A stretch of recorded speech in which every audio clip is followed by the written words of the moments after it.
Hello दोस्तों, नमस्ते। स्वागत है आप लोगों का हमारे यूट्यूब चैनल हिंदी स्टोरी में। आज हम लोग गुनाहों का देवता उपन्यास वो कंप्लीट करेंगे। जो चंदर चाहता था कि सुधा की गोद में अपने मन की सारी बातें बिखेर दे, लेकिन सुधा कहे कुछ शिकायत करे तो चंदर अपनी सफाई दे, लेकिन सुधा तो शिकायत ही नहीं करती, सफाई देने का मौका ही नहीं देती। यह देवती की मूर्ति सी पथरीली सुधा, यह चंदन की सुधा तो नहीं। चंदर की मन बहुत भर आया। उसने रूंधे गले से पूछा, सुधा तुम बहुत बदल गई हो। खैर, और तो जो कुछ है उसके लिए अब मैं क्या कहूँ, लेकिन अपनी तंदुरुस्ती बिगाड़ कर क्यों तुम मुझे दुख दे रही हो। अब यूं भी मेरी ज़िंदगी में क्या रहा है, लेकिन एक ही संतोष था कि तुम सुखी हो, लेकिन तुमने मुझसे वह सहारा छीन लिया। पूजा किसकी करती हो? पूजा कहाँ, पाठ करती हूँ चंदर, गीता का और भगवत का, कभी कभी सूर सागर का। पूजा अब भला किसकी करूँगी? मुझ जैसी अभागिन की पूजा भला स्वीकार कौन करेगा? तब यह एक वक्त का भोजन क्यों? ये तो प्रायश्चित है चंदर। सुधा ने एक गहरी सांस लेकर कहा। प्रायश्चित? चंदर ने अचरज से पूछा। हाँ, प्रायश्चित। सुधा ने अपने पाँव के बिछियों को धोती में छोर से लगड़ते हुए कहा। हिंदूगिरी तो एक ऐसा जेल होता है जहाँ कैदी को उपवास करके प्राण छोड़ने की भी इजाज़त नहीं रहती। अगर धर्म का बहाना ना हो, धर्म के बहाने उपवास करके कुछ सुख मिल जाता है। एक क्षण आता है कि आदमी प्यार के विद्रोह कर चुका है, अपने जीवन की प्रेरणा मूर्ति को गोद में बहुत दिन तक निवासित कर चुका है। उनका मन पागल हो उठता है फिर से प्यार करने को, बेहद प्यार करने को, अपने मन का दुलार फूलों की तरह बिखरा देने को। आज विद्रोह का तूफान उतर जाने के बाद अपनी उजड़ी हुई जिंदगी में बीमार सुधा पाकर चंदन का मन तड़प उठा। सुधा की पीठ पर लहराते हुए सूखे अलके हाथ में ले ली, उन्हें गूंथने में असफल प्रयास करते हुए बोला, सुधा यह तो सच है कि मैंने तुम्हारे मन में बहुत दुखाया है, लेकिन तुम तो हमारी हर बात को, हमारे हर क्रोध को क्षमा करती रही हो। इस बात को तुम इतना बुरा मान गई? किस बात का चंदर? सुधा ने चंदन की ओर देखकर कहा। मैं किस बात का बुरा मान गई? किस बात की प्रायश्चित कर रही हो तुम इस तरह अपने को मिटाकर? प्रायश्चित तो मैं अपनी दुर्बलताओं का कर रही हूँ चंदर। दुर्बलता? चंदन ने सुधा की अलकों को घटाओ की तरह छिटकाकर कहा। दुर्बलता? चंदन, तुम्हें ध्यान होगा, एक दिन हम लोगों ने निश्चय किया था कि हमारे प्यार की कसौटी यह रहेगी चंदन, दूर रहकर भी हम लोग ऊंचे उठेंगे, पवित्र रहेंगे। दूर हो जाने के बाद चंदन, तुम्हारा प्यार तो मुझसे एक दृढ़ आत्मा और विश्वास भरता रहा। उसी के सहारे मैं अपने जीवन के तूफानों को पार कर पाई, ले गई। लेकिन पता नहीं मेरे प्यार में कौन सी दुर्बलता रही कि तुम उसे ग्रहण नहीं कर पाए। मैं तुमसे कुछ नहीं कहती, मगर अपने मन में कितनी कुंठित हूँ यह कह नहीं सकती। पता नहीं दूसरा जन्म होता है या नहीं, लेकिन इस जन्म में तुम्हें पाकर तुम्हारे चरणों पर अपने को ना चढ़ा पाई, तुम्हें अपने मन की पूजा में यकीन ना दिला पाई। इससे बढ़कर और दुर्भाग्य क्या होगा? मैं अपने व्यक्तित्व को कितना गर्हित, कितना छिछला समझने लगी हूँ चंदर। चंदन ने नाश्ता खिसका दिया, अपनी आँख को छलकाते हुए, आंसू को छिपाते हुए चुपचाप बैठ गया। नाश्ता कर लो चंदन, इस तरह तुम्हें अपने पास बैठाकर खिलाने का सुख और अब कहाँ नसीब होगा। लो। और सुधा ने अपने हाथ से उसे एक नमकीन सेब खिला दिया।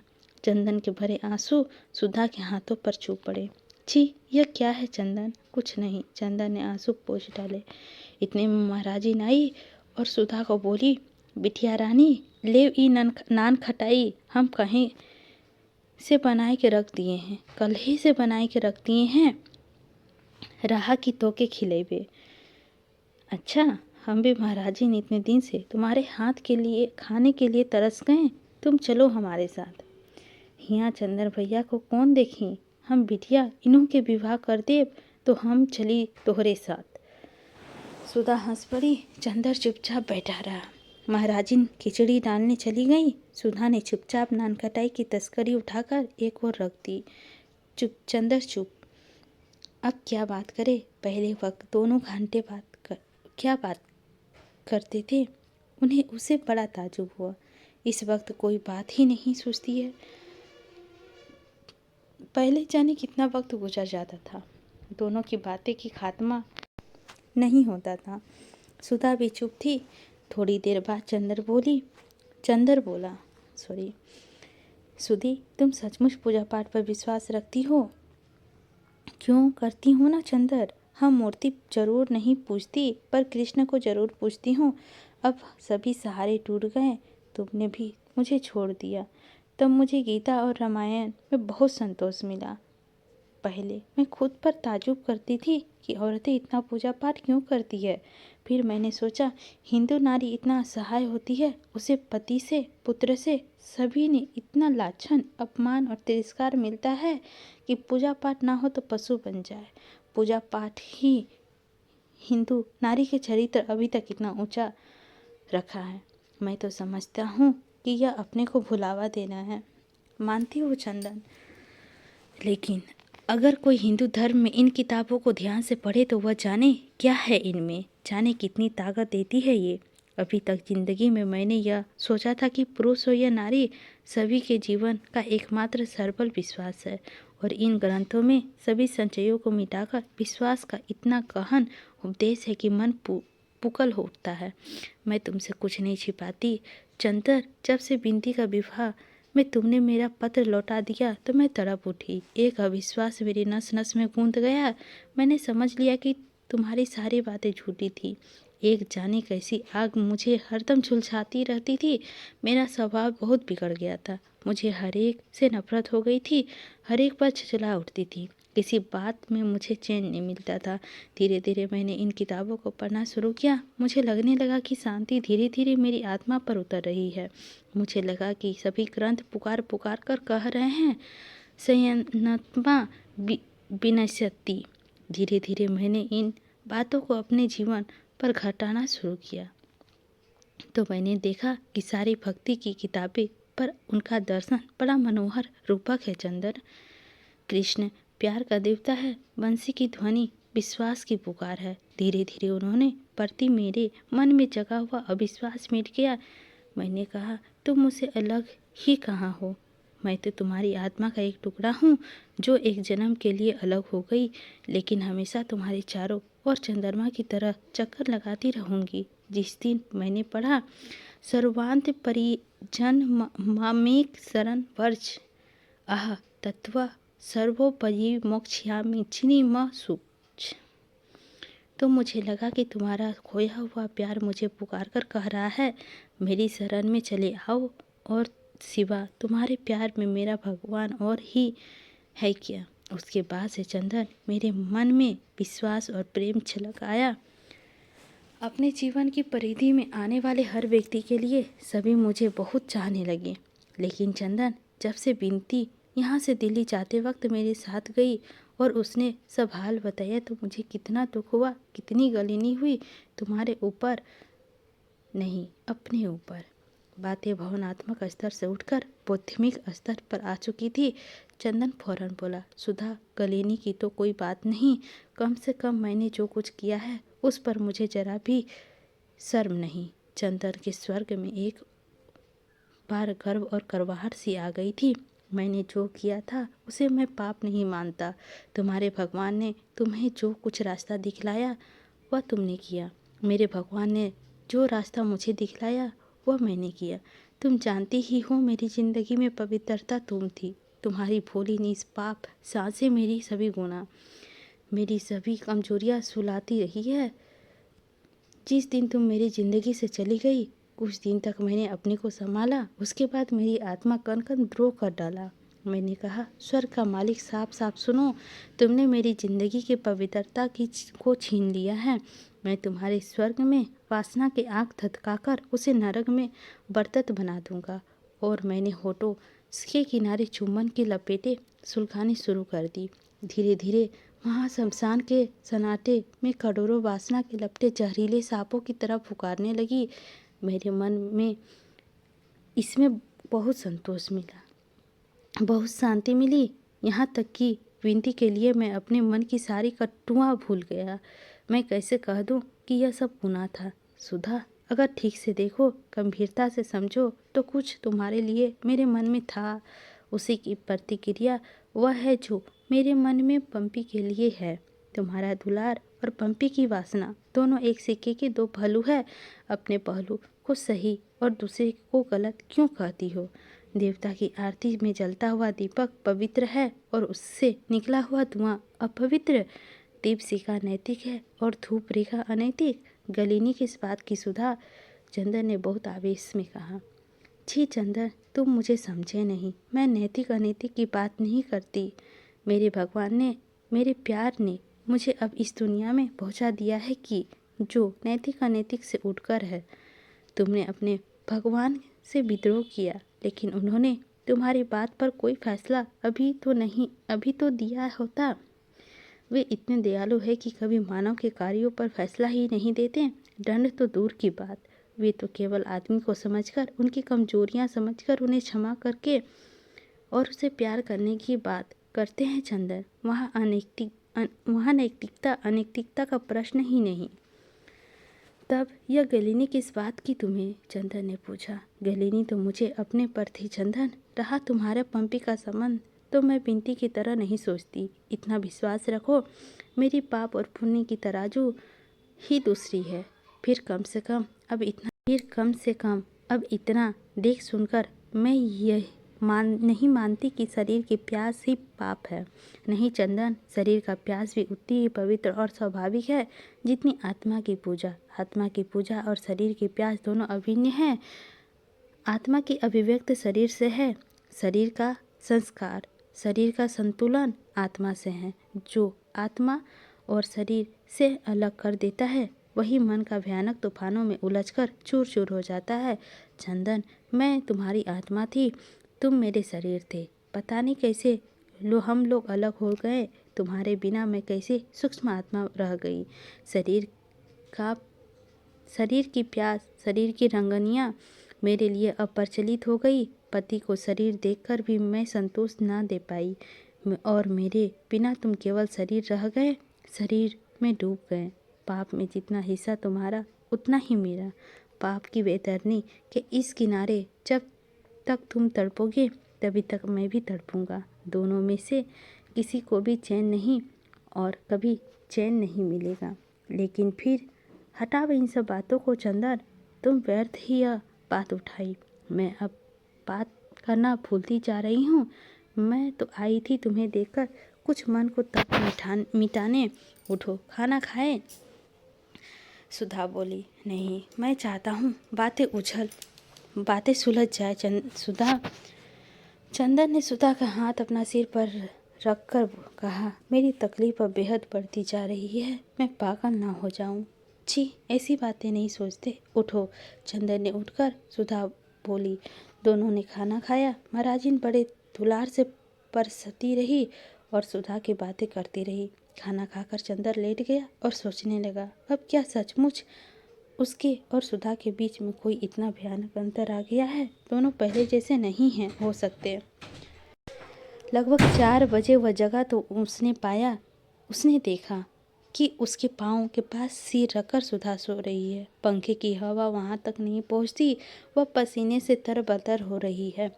चंदन उठा। उसे नींद में ऐसा लगा कि जैसे उधर कुछ नहीं हुआ है। सुधा है। चंदर वही चंदर है।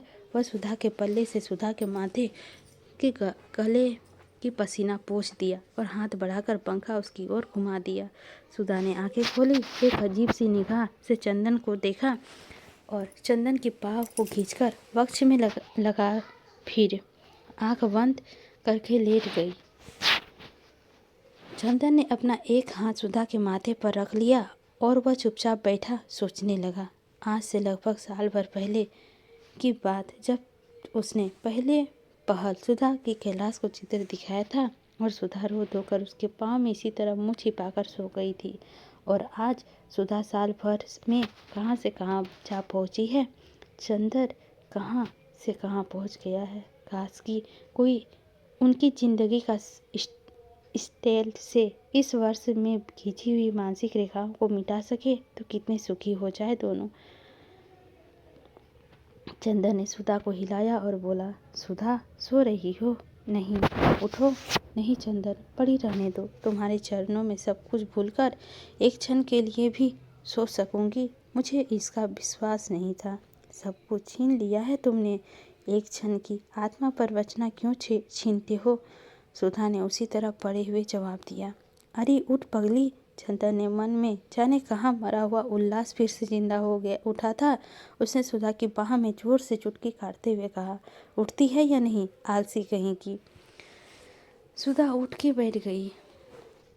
क्षण भर चंदन की और पथराई हुई निगाह से देखती रही और बोली, चंदन मैं जाग रही हूँ, तुम्ही ने उठाया है न मुझे। चंदन कहीं सपना तो नहीं है फिर टूट जाए। और सुधा सिसक सिसक के रो पड़ी। चंदन की आंखों में आंसू आ गए। थोड़ी देर बाद वह बोला, था कोई जादूगर अगर हम लोगों को मन का यह कांटा निकाल देता तो कितना सुखी होता। लेकिन सुधा, अब मैं तुम्हें दुखी नहीं करूँगा। यह तो तुमने पहले भी कहा था चंदन, लेकिन इधर जाने कैसे हो गए। लगता है तुम्हारे चरित्र में कहीं अस्तित्व नहीं। इसी का तो मुझे दुख है चंदन। अब रहेगा सुधा तुम्हें खोकर, तुम्हारे प्यार को खोकर। मैं देख चुका हूँ कि मैं आदमी नहीं रह पाता, जानवर बन जाता हूँ। सुधा, अगर तुम आज से महीने पहले मिल जाती तो जो जहर मेरे मन में घुट रहा है वह तुम्हारे सामने व्यक्त करके मैं बिल्कुल निश्चित हो जाता। अच्छा सुधा, यहाँ आओ, चुपचाप लेट जाओ, मैं तुमसे सब कुछ कह डालूँ, फिर सब भूल जाऊँ। बोलो, सुनोगी? सुधा चुपचाप लेट गई और बोली, चंदन या तो मत बताओ या फिर सभी स्पष्ट बता दो। हाँ बिल्कुल स्पष्ट सुधी, तुमसे कुछ छिपा सकता हूँ भला? चंदन ने हल्की सी चपत मारकर कहा, आज मन जैसे पागल हो रहा है तुम्हारे चरणों में बिखर जाने के लिए। जादूगरनी कहीं की। देखो सुधा, पिछली दफ़े तुमने मुझे बहुत कुछ बताया था कैलाश के बारे में। हाँ, बस उसके बाद से एक अजीब सी अरुचि मेरे मन में तुम्हारे लिए होने लगी थी। मैं तुमसे कुछ छिपाऊंगा नहीं। तुम्हारे जाने के बाद बंटी आया। उसने मुझसे कहा कि औरत केवल नहीं संवेदना, नया स्वाद चाहती है और कुछ नहीं। अविवाहित लड़कियां विवाह और विवाहित लड़कियां नए प्रेमी, बस यही उसका चरम लक्ष्य है। लड़कियां शरीर की प्यास के अलावा और कुछ नहीं चाहती। जैसे अकाज करता कि दिनों में किसी देश में कोई भी चालाक नेता शक्ति छीन लेता है, वैसे ही मानसिक शून्यता के क्षणों में बंटी जैसे मेरा दर्शनी गुरु हो गया। इसके बाद आई पंपी। उससे मैंने कहा कि क्या अवश्य है कि पुरुष और नारी के संबंधों में सेक्स हो ही? उसने कहा हाँ, और ही नहीं है तो आदर्शवादी। प्यार की प्रतिक्रिया सेक्स की ही प्यास में होती है। अब मैं तुम्हें अपने मन का चोर बतला दूं। मैंने सोचा कि तुम भी अपने व्यवहारिक जीवन में रम गई हो। शरीर की प्यास ने तुम्हें अपने में डुबा लिया है और जो अरुचि तुम मेरे सामने व्यक्त करती हो वह केवल दिखावा है। इसीलिए मन ही मन मुझे तुमसे चिढ़ हो गई। पता नहीं क्यों यह संस्कार मुझ में दृढ़ सा हो गया और इसी के पीछे मैं तुम्हें को नहीं, मम्मी को छोड़कर सभी लड़कियों से नफरत सी करने लगी। बिंदी को भी मैंने बहुत दुख दिया। विवाह में जाने से पहले ही बहुत दुखी होकर गई। रही पंपी की बात तो मैं उस पर इसीलिए खुश था कि उसने बड़ी यथार्थ सी बात कही थी। लेकिन उसने मुझसे कहा कि आदर्शवादी प्यार की प्रतिक्रिया शारीरिक प्यास में होती है। तुमको इसका अपराधी मानकर तुमसे तो नाराज हो गया, लेकिन अंदर ही अंदर मेरा संस्कार, मेरा व्यक्तित्व बदलने लगा। सुधा, पता नहीं तुम्हारे जीवन में प्रतिक्रियाएं के रूप में प्यास जागी या नहीं, पर मेरे मन में गुनाह तो तूफान की तरह लहरा उठे।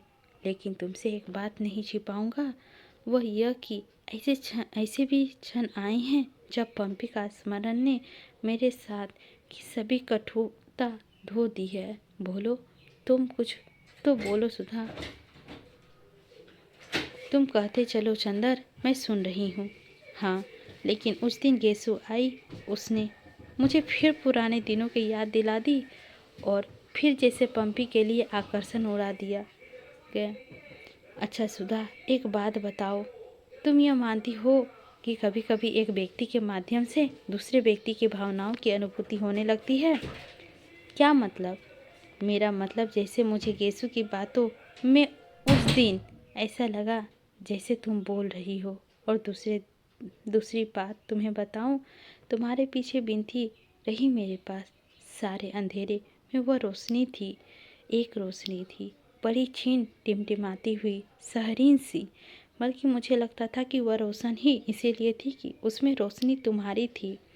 मैंने कुछ दिन बिनती को बहुत प्यार किया। मुझे ऐसा लगता था कि अभी तक तुम मेरे सामने थी, अब तुम उसके माध्यम से आती हो। लगता है था जैसे वह एक व्यक्तित्व नहीं है, तुम्हारे व्यक्तित्व का अंश है। उस लड़की ने जिस अंश पर तुम थी, यह अंश बार बार मेरे मन में रस उभार देता था। क्यों सुधा, मन की यह भी कैसी अजीब सी गति है।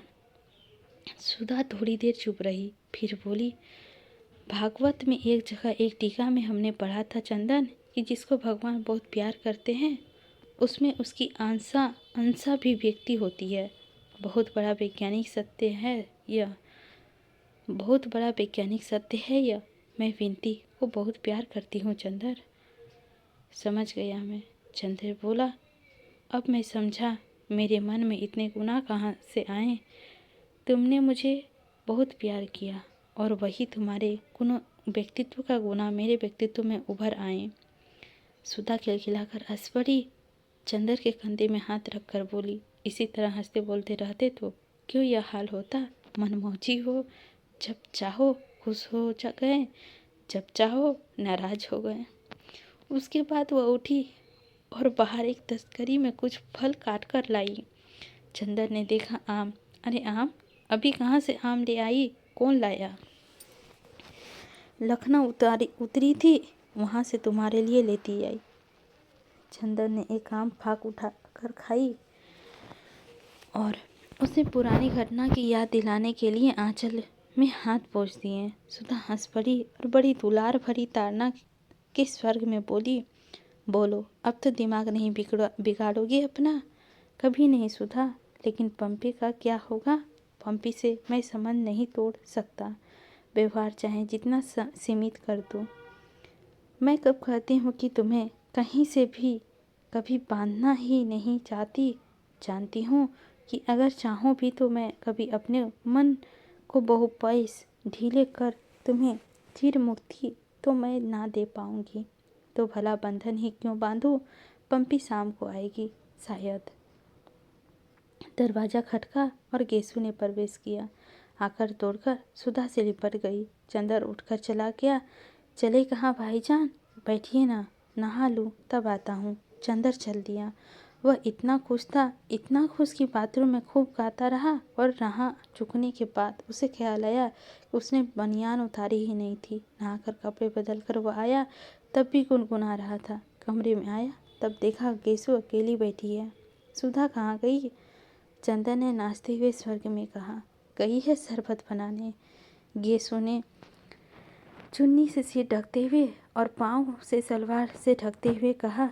चंदर इधर उधर बॉक्स में रुमाल ढूंढने लगा। आज बड़े खुश से चंदर भाई, कोई खोई हुई चीज़ मिल गई है क्या? अरे मैं बहन हूँ, कुछ इनाम ही दे दीजिए। गेसु ने चुटकी ली। इनाम की बात क्या, कहो तो वह चीज़ ही तुम्हें दे दूँ। हाँ, कैलाश बाबू के दिल से पूछिए, गेसु बोली। उसके दिल में तुम ही बात कर सकती हो। गेसु ने छिपकर मुंह फेर लिया। सुधा हाथ में 2 गिलास लिए आए। लो गेसु पियो। एक गिलास गेसु को देकर बोली, चंदर लो तुम भी पियो।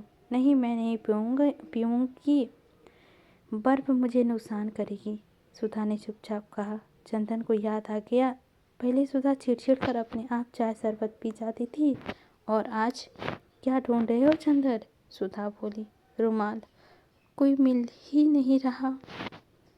साल भर में रुमाल खो दिए होंगे। मैं तो तुम्हारी आदत जानती हूँ। आज कपड़ा ला दो। कल सुबह रुमाल सी दूँ तुम्हारे लिए। और उठकर अपने कैलाश के बॉक्स से एक रुमाल निकाल कर दे दिया।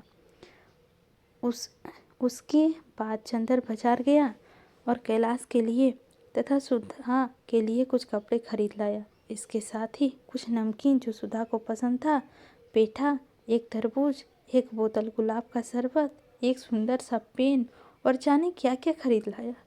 सुधा ने देखा, कहा पापा नहीं हैं, फिर भी लगता है मैं मायके आई हूँ। लेकिन वह कुछ खा पी नहीं सकी। चंदर खाना खाकर लॉन पर बैठ गया। वहीं उसने अपनी चारपाई डरवा ली। सुधा ने बिस्तर छत पर लगे थे, उसके पास महाराजिन सोने वाली थी। सुधा एक तस्तरी में तरबूज काट कर ले आई और कुर्सी डालकर चंदर भी चारपाई के पास बैठ गया। चंदर तरबूज खाता रहा। थोड़ी देर बाद सुधा बोली, चंदर, बिंती के बारे में तुम्हारी क्या राय है? राय क्या होती है? अच्छी लड़की है। तुमसे तो अच्छी ही है, चंदर ने छेड़ा। अरे मुझसे अच्छी तो दुनिया है, लेकिन एक बात पूछूं? बहुत गंभीर बात है। क्या? तुम बिंती से विवाह कर लो। बिंती से? कुछ दिमाग तो नहीं खराब हो गया है? नहीं। पहले इस बारे में पहले ये बोले कि चंदन की बिंती का विवाह क्यों नहीं करती। मैंने चुपचाप पापा से पूछा। पापा बिल्कुल राजी हैं, लेकिन बोले मुझसे कि तुम ही कहो चंदर से कर लो। तुम ही कहो चंदर से कर लो। चंदर, बुआ जी अब दखल नहीं देगी। चंदर हंस पड़ा। अच्छी खुराफर्ती तुम्हारे दिमाग में उठती है। याद है एक बार और तुमने विवाह करने की बात कही थी। सुधा का मुंह में एक हल्का निश्वास निकल पड़ा। हाँ याद है। खैर तब की बात दूसरी थी, अब तो तुम्हें कर लेना चाहिए। नहीं सुधा, शादी तो मुझे नहीं करनी है। तुम कह रही हो तो मैं बिंती के संबंधों को कुछ गलत तो नहीं समझ रही हो? नहीं जी, लेकिन यह जानती हूँ कि बिंती तुम पर श्रद्धा रखती है। उससे अच्छी लड़की तुम्हें नहीं मिली, नहीं मिलेगी। कम से कम जिंदगी तुम्हारी व्यवस्थित हो जाएगी। चंदर हंसा। मेरी जिंदगी शादी से नहीं प्यार से सुधरेगी सुधा। कोई ऐसी लड़की ढूंढ दो जो तुम्हारे जैसी हो और प्यार करे तो मैं समझूँ कि तुमने कुछ किया मेरे लिए। शादी वादी बेकार है और कोई बात करनी है या नहीं? नहीं चंदन, शादी तो तुम्हें करनी ही होगी। अब मैं ऐसे नहीं तुम्हें रहने दूंगी।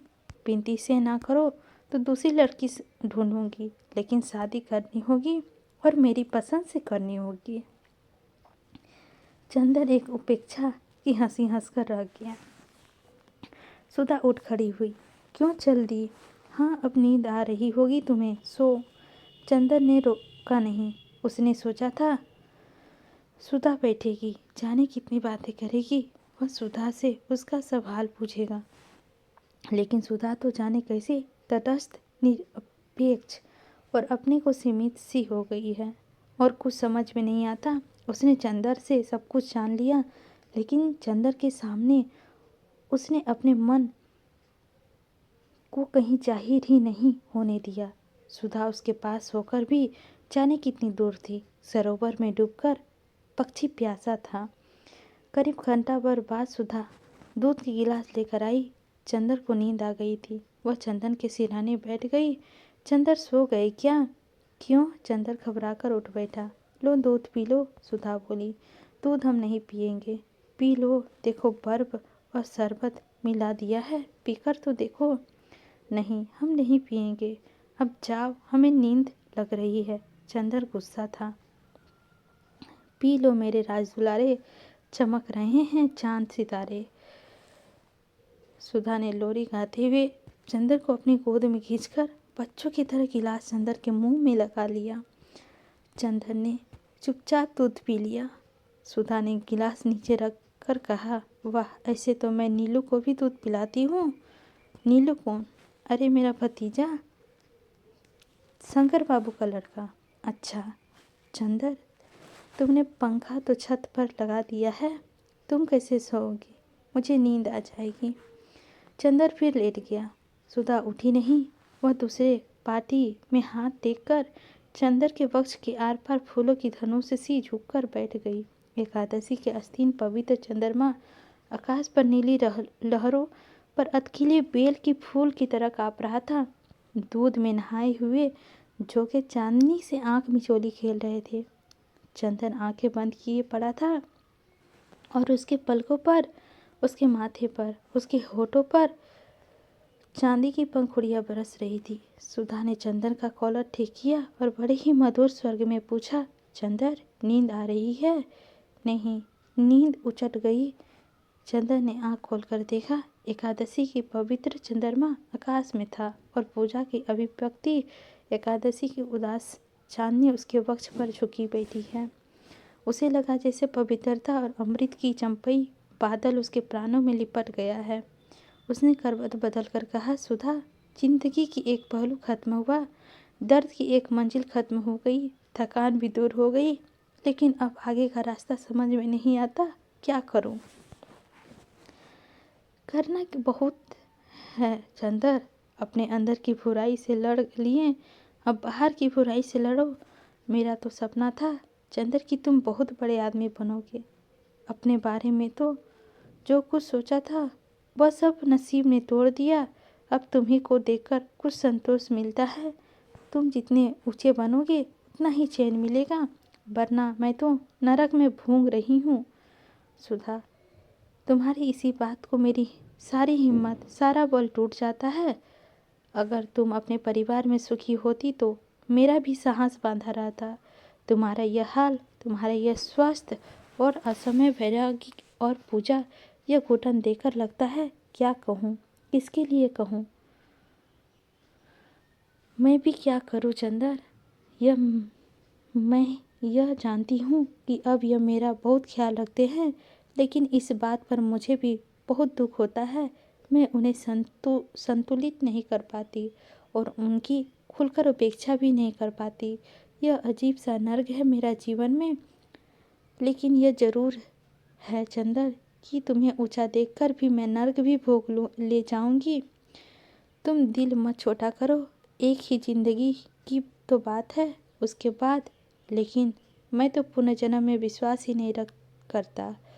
तब तो और भी अच्छा है, इसी जन्म में जो सुख दे सकते हो दे लो, जितना ऊंचे उठ सकते हो उठ लो। तुम जो रास्ता बतलाओगे वह मैं अपनाने के लिए तैयार हूँ।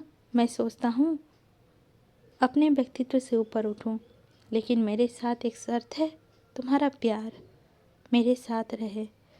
वह तो अलग कब रहा चंदर, तुम्ही ने जब चाहा मुंह फेर लिया, लेकिन जब तक खास कि तुम एक क्षण का भी अनुभव कर पाते कि तुमसे दूर वहाँ वासना के कीचड़ में फंसी हुई मैं कितनी व्याकुल, कितनी व्यवस्थित हूँ, तो तुम ऐसे कभी ना करते। मेरे जीवन में जो कुछ अनुपूर्णा रह गई है चंदन, उसकी पुण्यता, उसकी सिद्धि तुम हो। तुम्हें मेरे जन्म जन्मांतर की शांति का सौगंध है। तुम अब इस तरह ना करना, बस विवाह कर लो और तीर्थता की ऊंचाई की ओर ले चलो। विवाह के अलावा तुम्हारी सब बातें स्वीकार है, लेकिन फिर भी तुम अपना प्यार वापस नहीं लोगी, कभी कभी नहीं। और हम कभी नाराज भी नहीं, और हम कभी नाराज भी हो जाए तो बुरा नहीं मानोगी, नहीं। और हम कभी फिसले तो तुम तटस्थ होकर नहीं बैठोगी, बल्कि बिना डरे मुझे खींच लाओगी उस दलदल से। यह कठिन है चंदर, आखिर मेरे भी बंधन हैं। लेकिन खैर, अच्छा बताओ, तुम दिल्ली कब आओगे? अब दिल्ली तो दशहरे में आऊँगा, गर्मियों में यहीं रहूँगा, लेकिन हो सका तो लौटने के बाद शाहजहाँपुर आऊँगा। सुधा चुपचाप बैठी रही, चंदर भी चुपचाप लेटा रहा। थोड़ी देर बाद चंदर ने सुधा की हथेली अपने हथेली में रख ली और आंखें बंद कर ली। जब वह सो गया तो सुधा ने धीरे से हाथ उठाया, खड़ी हो गई। थोड़ी देर अपलक उसे देखती रही और धीरे धीरे चली गई। दूसरे दिन सुबह सुधा ने आकर चंदर को जगाया। चंदर उठ बैठा तो सुधा बोली, जल्दी से नहा लो, आज तुम्हारे साथ पूजा करेंगे। चंदन उठ बैठा, नहा धोआ कर आया और सुधा ने चौकी के सामने 2 आसन बिछा रखे थे। चौकी पर धूप सुगल रहे थे और फूल गमक रहे थे, ढेर के ढेर बेले और अगस्त के फूल। चंदन को बिछाकर सुधा बैठी। उसने फिर वही वेश धारण कर लिया। रेशम की धोती और रेशम का एक अंतवसन गीले बाल पीठ पर लहरा रहे थे। लेकिन मैं बैठा बैठा क्या करूँगा, उसने पूछा। सुधा कुछ नहीं बोली, चुपचाप अपना काम करती गई। थोड़ी बाद उसने भागवत खोली और बड़े मधुर स्वर्गों में गोपियाँ गीत पढ़ती रही। चंदन संस्कृत नहीं पढ़ समझता था, पूजा में विश्वास नहीं करता था, लेकिन वह क्षण जाने कैसा लग रहा था। चंदन की सांस में धूप का पावन सौरभ की डोरे गूंज रह गए थे। उसके घुटनों में रह रहकर संत सन्नता सुधा के भीगे केसों के गीले मोती छू पड़ते थे। कृष्णकाय उदास और पवित्र सुधा के पूजा के प्रसाद जैसे मधुर स्वर्ग में श्री भागवत के श्लोक उसकी आत्मा को अमृत से धो रहे थे। लगता था जैसे इस पूजा की सरतावेंत वेला में उसके जीवन भर की भूले कमजोरियाँ गुनाह सभी भूलता जा रहा था। जब सुधा ने भागवत बंद करके रख दिया तो पता नहीं क्यों चंदन ने प्रणाम कर लिया। भागवत को या भागवत की पुजारिन को यह नहीं मालूम। थोड़ी देर बाद सुधा ने पूजा की थाली उठाई और उसने चंदन के माथे पर रोली लगा दी। अरे मैं? हाँ तुम, और कौन? मेरे तो दूसरा ना कोई, सुधा बोली और ढेर के ढेर फूल चंदन के चरणों पर चढ़ाकर झुककर चंदन के चरणों को प्रणाम कर लिया। चंदन ने घबराकर पांव खींच लिए। मैं इस योग नहीं हूँ सुधा, क्यों लज्जित कर रही हो? सुधा कुछ नहीं बोली, अपने आंचल से एक झलझलाता हुआ आंसू पोंछकर नाश्ता लाने चली गई। जब वो यूनिवर्सिटी से लौटा, सुधा मशीन रखे कुछ सिल रही थी। चंदन ने कपड़े बदल कर पूछा, कहो क्या सिल रही हो? रुमाल और बनियान।